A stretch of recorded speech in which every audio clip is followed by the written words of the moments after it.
바로 이어서 김재란 선생님 발표를 들어가도록 하겠습니다. 김재란 선생님은 여기 슝술이라고 되어 있는데 웅심역이라고 우리 발음이 있습니다. 이분의 그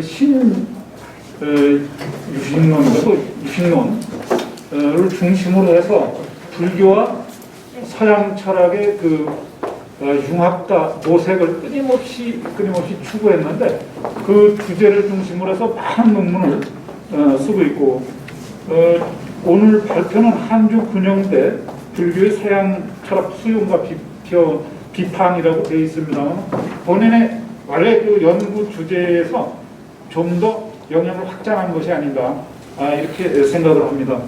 발표를 시작하겠습니다. 이 논문의 제목은 한국과 중국의 근현대 불교의 서양 철학 수용과 비판에 대한 내용을 중심으로 하겠습니다. 이 글은 중국 한국 근대 불교에서 서양 사상을 어떻게 수용, 융합 또는 비판하였는가를 살펴보는 것을 목적으로 합니다. 그런데 우리가 근대라고 얘기를 할 때 흔히 고대, 중세, 근현대로 이어지는 시대적 구분에 있어서의 근대라는 개념을 쓰는데요. 사실 동양이라는 이름의 한국, 중국, 일본 근대는 사실은 서양 제국주의의 충격이라고 하는 세계적인 시각과 동양 내부의 시각을 결합해서 보아야 합니다. 이 얘기는 다시 얘기해서 모든 동양 근대 사상이란 단순히 근대라는 시기를 의미하는 것이 아니라 이 근대 사상의 기본적인 전제는 언제나 서양 사상과의 대결에 있었다라는 것을 이해를 해야 합니다.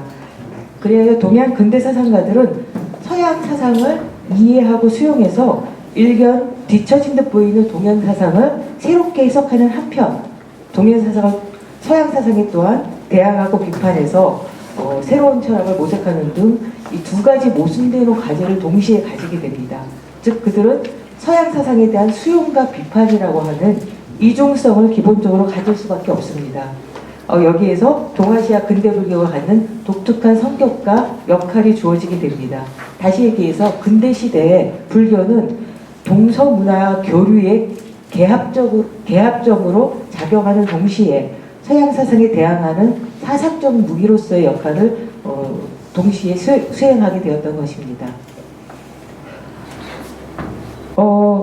이 중국 근대 시기에 서양 사상이 새로운 세력으로 등장을 하게 되자 근대 이전의 사회적인 이데올로기로 강력한 영향을 지속해온 주자학에 눌리고 있던 불교가 부흥하게 됩니다. 그러니까 주자학은 세계와 인간을 동일한 메커니즘을 위로 파악하는 사상인데 근대에 들어와서 서양으로부터 자연과학이 들어오면서 동양의 전통과학의 역학과 천문학에 대한 신뢰가 떨어지고 자연과학 분야에서 밀리게 되니까 이 세계와 인간을 동일한 방식으로 보는 주자학으로서는 서양에 대응할 수가 없다.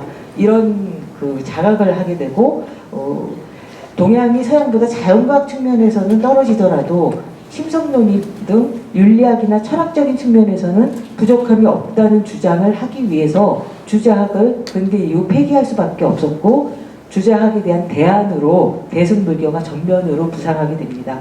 그래서 중국 근대 불교의 부흥, 동양 전통사상의 부흥은 서양의 침탈에 대항하는 민족주의적인 성격을 가진다는 점을 일단 전제로 해야 될 것 같습니다.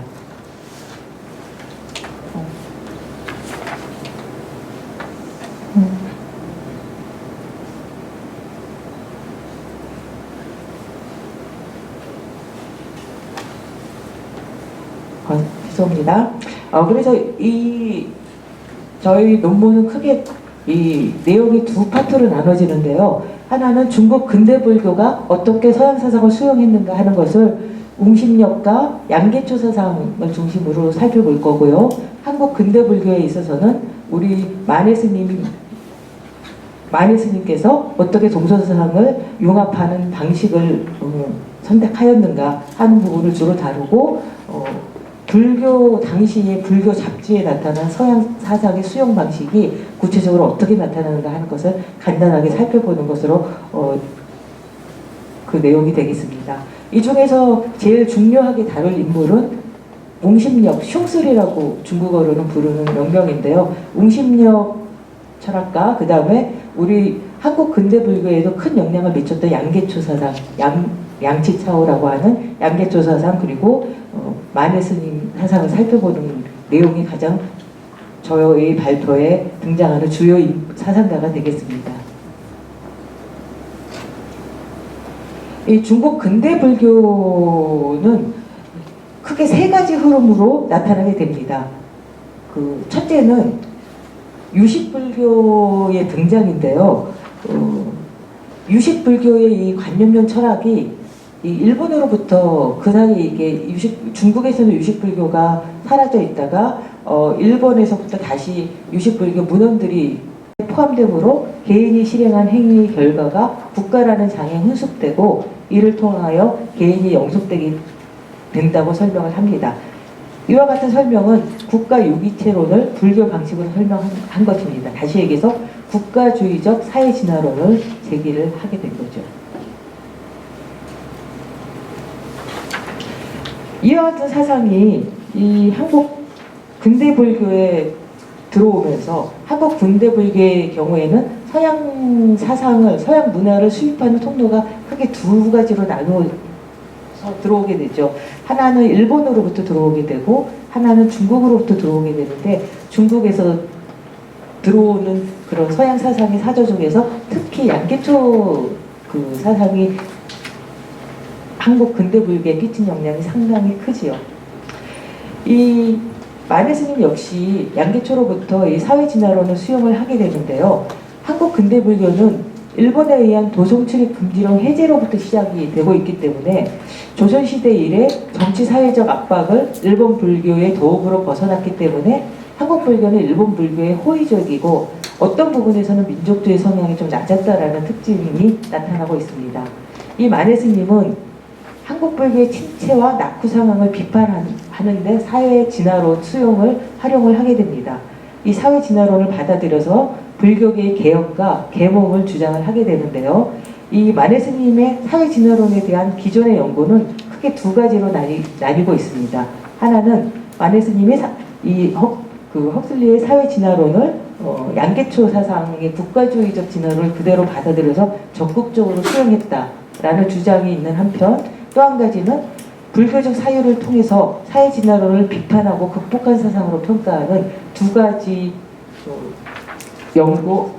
연구사들이 존재하는 것 같습니다.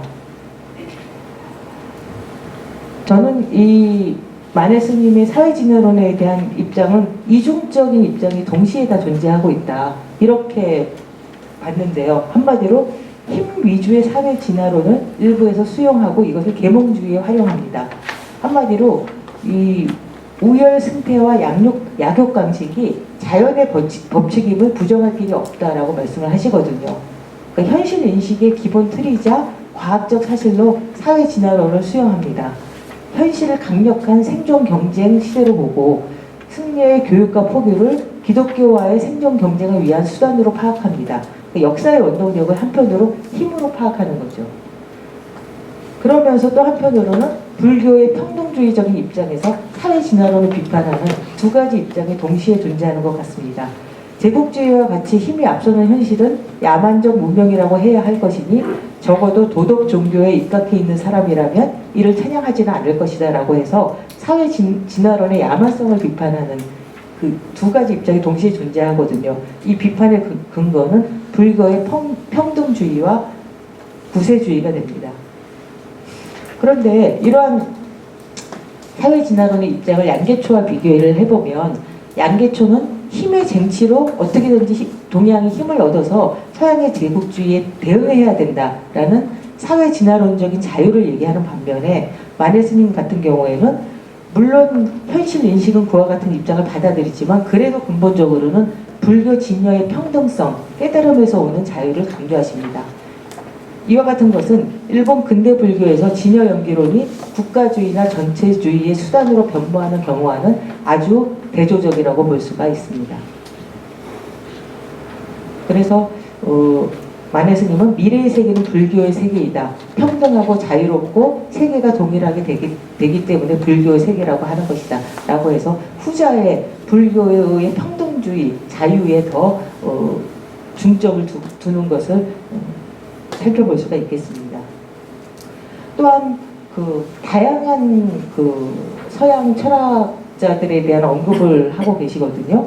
예를 들면 칸트 같은 경우에도 얘기를 하는데, 마네스는 칸트에 대해서 말하기를, 독일의 학자 칸트는 말하기를 우리들 일생 동안의 행위가 모두 도덕의 성질에서 표현된 것이다. 그러므로 우리 이성이 자유인가 자유가 아닌가를 알려고 한다면 한갓 껍질이 몸의 현상만으로 논할 것이 아니고 마땅히 본성의 도덕으로 논해야 할 것이다. 불교에서 진여는 일체 중생이 평등하게 소유한 본체이고 한 사람에게 제각기 하나씩 진여가 있다고 말한 것이 아니다. 이에 반하여 칸트는 사람마다 모두 제각기 하나의 진화가 있다고 말했으니 이것이 서로 다른 점이다 라고 얘기하면서 양기초의 입장에 대한 비판도 역시 얘기를 합니다. 양기초가 말한 불교와 칸트의 말이 서로 다르다고 얘기를 했는데 사실은 타당하지 않다. 부처님은 사람마다 출류한 진화와 제각기 소유한 진화에 대해서는 남김없이 말씀하셨지만 칸트는 대동적으로 함께 공유하고 있는 진화에 대해서는 언급하지 못했다. 이렇게 보면 불교의 천리가 더 넓다라고 평가를 하고 계십니다. 그리고 또 다른 뭐 베이컨, 과학 사상을 얘기한 베이컨 사상에 대해서도 얘기를 하는데, 베이컨에 대한 언급, 베이컨의 말을 인용을 하면서 베이컨의 말은 몹시 사색한 끝에 실험을 통해서 얻은 이론이다. 그런데 능원경의 뜻과 서로 비슷한 점이 많다. 베이컨은 다만 접촉되는 물질은 본색이 아닌 것만 알고, 원래 물 자체가 아닌 것만 알고 접촉됨을 느낄 수 있는 육군 역시 물질과 같이 그 본색이 아닌 것을 알지 못하니 이는 베이컨이 부처님보다 부족한 점이다 라고 해서 베이컨 역시 베이컨을 소개하면서도 불교와 연관시켜서 설명하려는 그런 입장을 보이고 있습니다. 또한 데카르트 철학에 대해서도 얘기를 하는데요. 지금 시간이 없다고 하도 그러시니까 인용은 못하겠고 간단하게 얘기 또 자료집 참고하시고요. 단지 마네스님 데카르트에 대해서는 데카르트 이론은 원각경의 뜻과 부합된다. 어쩌면 데카르트는 전생에 원각경을 많이 읽었는가 보다. 뭐 이런 평을 하고 계시고, 그 밖에 뭐 플라톤, 장자크, 루손, 이 동서철학이 불교와 서로 부합하다. 이렇게 얘기를 하고 있고, 제논의 날아가는 화살을 움직이지 않는다 라는 이론과 승조의 물불전을 비교를 해서 서양 철학으로 불교를 설명하려는 그런 시도를 하고 하셨습니다. 그런데 만에 서양 철학에 대한 자세를 보면 되게 가슴이 찡하더라고요. 나는 서양의 철학 서적을 하나도 읽어본 바가 없고 가끔 남들이 번역한 걸 이렇게 좀 조각조각 봤을 뿐이다. 내가 더 젊었다면 이 서양의 언어를 배워서 이 서양 철학을 더 깊이 있게 공부할 텐데 그걸 못한 게 되게 아쉽다. 이런 말씀을 하시면서 뭐라고 말씀하시냐면 철학으로서 동서고금의 금과 옥률이 되는 것은 그러나 모두 불경의 주석이 되는 것이며 불과하다. 아무리 서양 철학이 훌륭해도 불교의 많은 부분에 있어의 고조 설명에 불과하다. 이런 입장을 제시하고 계십니다. 그 외에 불교 잡지를 살펴보면 근세 다양한 유럽 철학이 적극적으로 소개되고 있거든요. 데카르트, 칸트, 쇼펜하우어, 헤겔, 로크, 흉, 베르그소 뭐 이런 사람들이 굉장히 많이 등장을 합니다. 대표적인 예로 백성호 선생님 독일 관념론, 김소아의 쇼펜하우어 철학, 김상원의 근대적 개인의 발견을 시도하려는 다양한 시도가 불교 잡지를 통해서 살펴볼 수가 있습니다.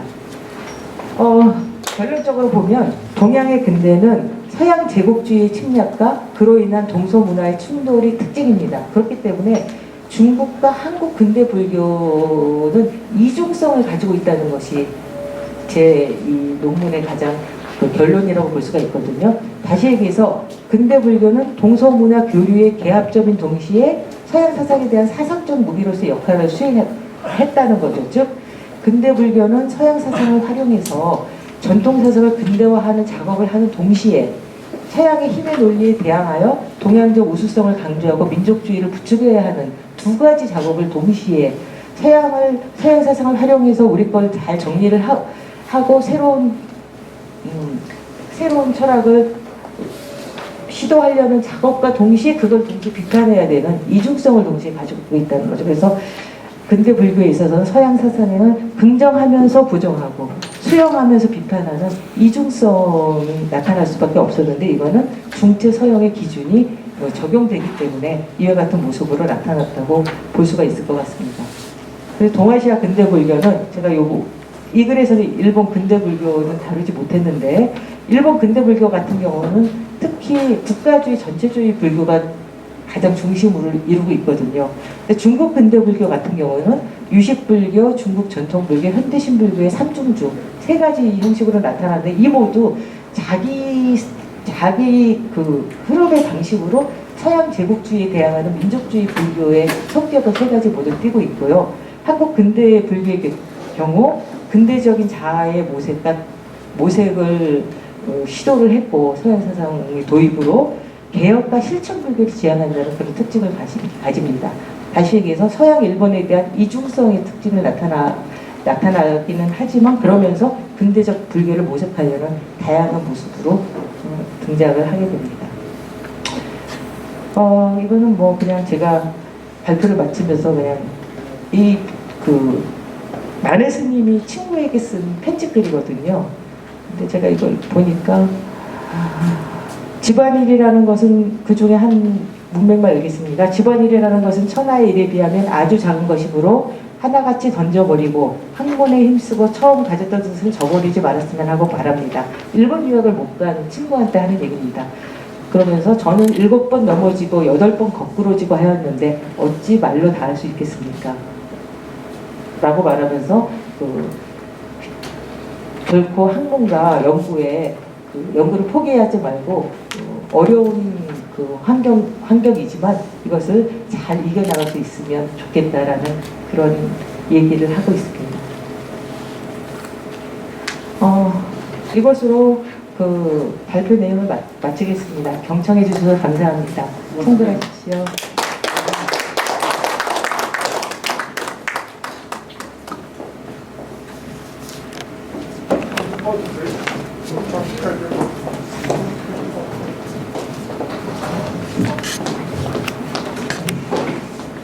김재란 선생님께 충분한 시간을 드리지 못한 것 같아서 굉장히 죄송합니다. 뭐 내용은 사실은 어려운 내용이에요. 전문가들 아니면. 그럼에도 불구하고 또 이해하기 쉽게 설명하려고 상당히 애를 쓰셨는데, 사회자는 빨리 해라 그러니까 또 조금 방황 좀 그랬던 것 같아서 굉장히 좀 미안하게 생각을 합니다. 어쨌든 특히 공심력을 중심으로 해서 중국 근대 서양 사상과 불교의 융합을 도모하고 또 그에 대한 줄기찬 연구를 하시는 분이 우리 김재란 교수님이고, 오늘 발표는 그것을 좀 더 확장해서 한중 근현대 불교 사상가들과 서양 철학과의 상호 영향 관계를 발표를 하셨습니다. 이에 대해서 원광대에 계시는 원영삼 선생님께서 논평을 해주시겠습니다. 원 교수님은 원래 일본 불교 근현대 일본 불교 사상사 전문가입니다. 일본 관련된 논문도 많이 쓰시고, 특히 또 오늘 김재란 선생님께서 발표한 분들이 대개 일본에 유학하거나 일본 근현대 사상의 영향을 받았기 때문에 논평자로 섭외를 하지 않았나 이런 생각을 합니다. 대략 10분 정도 안에 맞춰주시길 부탁을 드리겠습니다. 예, 방금 소개받은 원광대학교의 원영상입니다. 지금 불교학을 가르치고 있습니다. 김재란 선생님하고는 동국대에서 같이 근대 동아시아 연구를 했거든요. 동아시아 불교 연구를 해서 오랜만에 한 자리 하게 됐습니다. 제 논평문은 95페이지에 있는데요. 이 내용을 중심으로 간략하게 말씀드리겠습니다. 아까 어렵게 말씀하셨다고 그랬는데 제가 쉽게 논평하겠습니다. 오늘 발표는 한중일 불교, 이제 특히 중국과 한국의 불교가 서양과의 대결을 어떻게 고민해 왔는지, 이제 특히 이제 서양은 제국주의의 어떤 침탈을 통해서 동양을 이렇게 식민지화하고 이렇게 했는데, 결국은 근대 지식인들이 이 상황에서 이제 서양의 이성주의와 이에 기반한 이제 과학과 자본주의의 동양 사상가들이 이제 쉽게 굴복하지 않았다라고 하는 걸 보여주고요. 그만큼 이제 동양 사상, 특히 이제 불교 같은 경우는 튼튼한 내구성을 갖추고 있다라고 하는 증표라고 할 수 있겠습니다. 근데 사실 이 내용은 중국 같은 경우는 이제 중체 서용이고 한국 같은 경우는 동도서기, 일본 같은 경우는 이제 화혼양제가 기본적인 맥락이라고 보고요. 근데 이 한국과 중국 같은 경우는 일본의 영향을 받습니다. 그래서 특히 일본 같은 경우는 그 동양대학을 설립한 이노우에 일료가 사실 불교를 최초로 이제 철학화한 학자거든요. 근데 이분은 이제 1984년에 철학회를 창설하고 이후에 이제 굉장히 많은 그 불교와 철학과의 관계, 지금도 이제 동양대학은 일본에서 최고의 그 불교와 철학 관계의 연구의 그 메카입니다. 근데 이제 이노우에 일료로 인해서 이제 한국이나 일본에도 이제 이 철학, 불교와 철학과의 관계가 이제 전파가 되고 하는데요.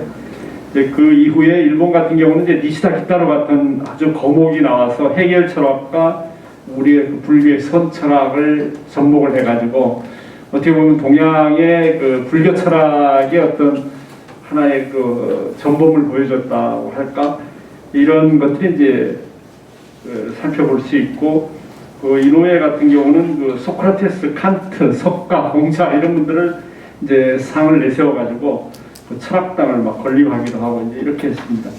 근데 이제 한 사람이 예를 든다면은 그 동양대학의 이제 철학당이죠. 그 앞에 전신인데 그 아네자키 마사루라는 분이 있어요. 근데 이분은 이제 1900년대 독일에 유학을 가가지고 그 공부를 하고 돌아옵니다. 인도 철학자 도이센이라고 하는 유명한 분의 사설을 하게 되는데 이제 돌아와가지고 이 오늘 그 김자란 선생 발표 가운데 그 쇼펜하우어 얘기가 나오는데요. 연구 영감을 편집하고 또 쇼펜하우어 협회도 이렇게 만듭니다. 그래서 이제 오늘 발표 내용에 앞에서는 말씀 안 드렸습니다만 의지와 현식으로의 세계, 이게 이제 일본에서 먼저 번역이 되고 또 한국에서 번역이 되거든요.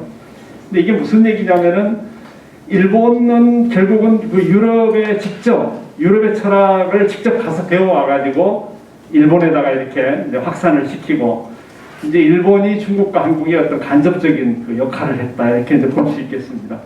그러니까 이 중국의 근대 문명의 예를 들면 그 여러 가지 뭐 오사운동이랄까 또 그 중화민국 건립이랄까 이런데 관여했던 많은 사람들이 일본에서 공부한 사람들이거든요. 또 학자들도 그렇고.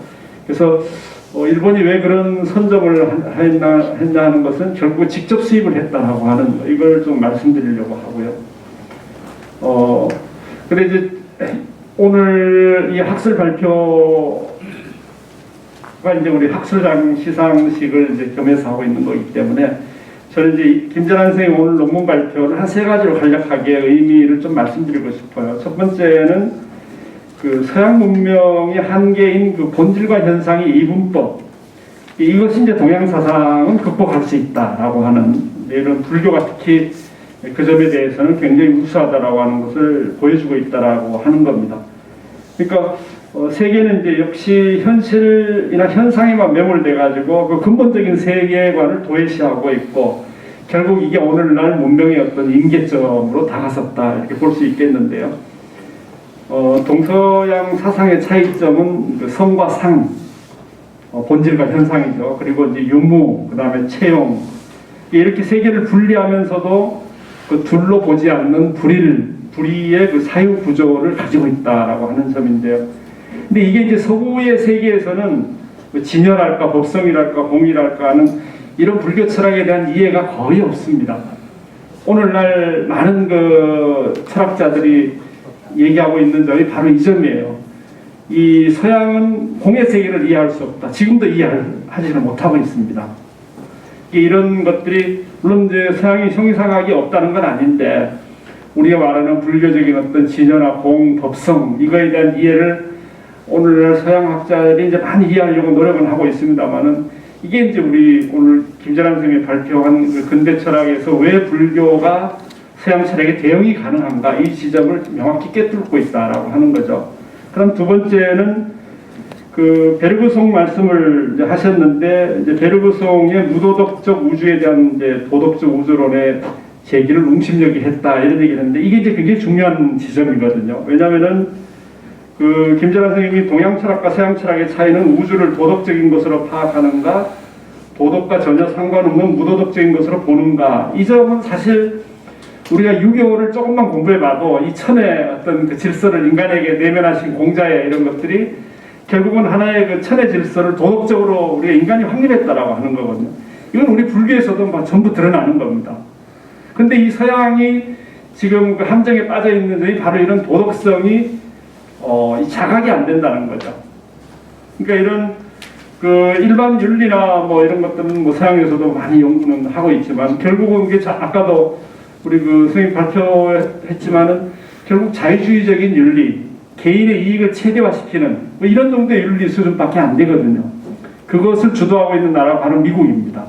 이 신자유주의라고 하든가 이런 것들이 결국은 오늘날 코로나19가 전 세계의 하나의 고속도로처럼 이 마침 전 세계로 확산되는 그런 그 매개체가 됐다 이렇게 볼 수 있습니다. 동양은 그 지점을 명확히 꿰뚫고 있었다라고 하는 거죠. 그러니까 우리가 근대의 이 지금 오늘 발표를 이렇게 부각시키는 이유는 우리가 그때는 너무 당하고 있었는데 사실 냉정하게 싹 살펴보면은 사실 오늘날 우리가 그것이 정당한 어떤 대응 논리였고 이제는 부각될 수밖에 없고 다시 이 동양에서 이 문제를 제기해서 이 세계의 질서를 다뤄야 된다라고 하는 큰 의미가 들어있다 이렇게 볼 수 있습니다. 그래서 이 서양의 자연 정복에 대한 이념이 이제 세계를 파국으로 불러일으키고 지금 있죠 지금. 근데 결국 천지자연과 우주의 신비에 대한 이해 그리고 뭘 개인화한 자아의 어떤 발견 이걸 통해서 이제 개인의 이익을 최대치로 하는 이 자유주의 윤리를 어떻게든지 불교가 막아내야 된다라고 하는 뭐 이런 그 어떤 당위성이 있다라고 볼 수 있고요. 사실 이거는 지금 오늘날 서양 철학자들이 외치고 있습니다. 예를 들어서 뭐 지제 유명한 그 지제 있죠 철학자 뭐 이런 분은 신으로의 귀환 그 다음에 이제 울리백 그 위험사회를 쓴 이런 분들은 그 자기만의 신이라는 걸 통해서 이분 돌아가셨는데요. 마지막으로 쓴 책이 이 책입니다. 어떻게든지 종교를 복원해야 된다. 그 다음에 유명한 그 서양의 사회학자인 그 테리 이글턴 같은 경우도 종교의 복원을 외치고 있는데 이거는 이제 기존의 종교를 얘기하는 건 아니고요. 종교가 가지고 있는 보편적인 가치를 어떻게든지 이 지구에 다시 복원해야 된다라고 하는 것들이 지금 세계적인 철학자나 사회학자 뭐 주위에서도 우리가 다 그런 얘기를 하고 있습니다. 그래서 마지막으로는 이 근대 사상가들로부터 발견할 수 있는 것이 이제 이 봉건 체제로부터 떨어져 나온 이제 개인이 자연과 어떤 관계를 맺고 그 불안을 잠재울 수 있을 것인가라는 점은 이제 서양 철학과의 대비나 비판을 통해서 극복하고자 했다는 점인데 이 불교가 바로 이제 그런 점을 이제 전통의 재해석을 지금 시도하고 있다라고 하는 것도 관련이 있다고 보고요. 만해 한용운이 그 사회 진화론에 대한 해결식의 정반합의 변증적인 그 사상적 전환을 통해서 이제 불교의 평등주의와 구세주의를 전면에 내세운 이유가 바로 여기 있다라고 보는데 김재란 선생님은 그걸 굉장히 잘 포착했다 이렇게 말씀드릴 수 있고 이게 왜 중요하냐면은 그 아까 제가 말씀드린 그 이노우에 엘리오 같은 경우는 그 이 전쟁을 그야말로 진화론적 관점에서 봤어요. 이게 일본이 전쟁에 참여해도 좋다. 이렇게까지 극언을 하거든요.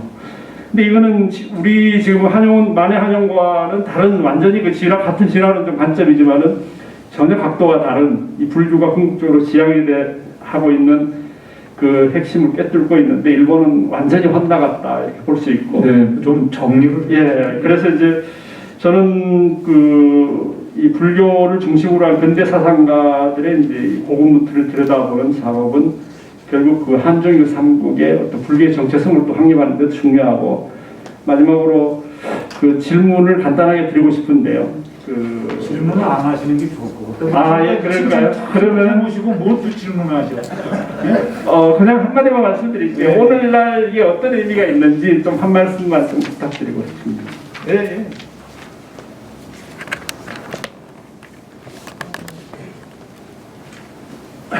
이렇게 김재룡 선생님 키셔야 돼요. 그 눌러요. 예. 사실 지금 우리 현대 사회는 근대로부터 기본적인 틀이 세팅이 돼 있고 그때의 틀이 크게 바뀌지 않은 걸로 알고 있거든요. 그러니까 이 서양 철학, 우리 전통 철학 자체를 불교를 포함한 전통 철학 자체를 완전히 부정하고 서양 철학을 그대로 받아들이는 것으로서 우리가 정말 우리 자신과 우리 자신의 사회를 제대로 세워갈 수 있는가라고 질문해 봤을 때 저는 그것은 아니라고 보거든요. 우리의 전통 철학을 바탕으로 한 상황에서 서양 철학을 수용하고 비판하는 그런 작업들은 근대에서 시작이 되었지만 사실은 지금도 계속되고 계속되어야만 할 그런 작업이라고 생각하기 때문에 이 근대성을 들여다보는 일은 바로 우리 지금의 현재의 우리의 자리에 대한 질문이기 때문에 의미를 가지고 있다고 생각을 합니다. 예. 네, 아무튼 두 분 발표한 엄청 잘 들었습니다. 중국 사상사 전문가들 평을 봐보면 불교가 중국에 들어와서 2000년 동안 중국 사회를 변화시킨 것보다 아편전쟁 이후 서양이 중국에 들어와서 한 7, 80년 사이에 격변할 정도의 변화를 겪어서 말로 형용할 수 없는 충격을 받게 되고, 그래서 미안하지만 서양이 리드하는 세계의 흐름에 중국이 능동적으로 따라오지 않으면 안 되었다, 이런 평가들을 합니다. 그럼에도 불구하고 또 많은 지식인들은 그 속에서 동양 사상, 불교, 유교, 노장 등등, 또 일본, 한국, 중국 각각의 어떤 정체성을 지키기 위해서 부단히 노력을 했고, 그런 노력의 결과가 또 많은 저서나 사상적 편린으로 남아있는 것이 아닌가 생각을 하고, 그런 것들은 앞으로 또 불교의 발전이나 동양사의 발전을 위해서도 부단히 연구해야 되지 않는가, 이렇게 생각을 합니다. 오늘 그런 점에서 김대량 선생님의 발표는 더욱 빛나지 않는가, 이렇게 생각을 합니다. 저는 발표 고맙고요. 옹 교수님, 수고하셨습니다. 두 분 발표는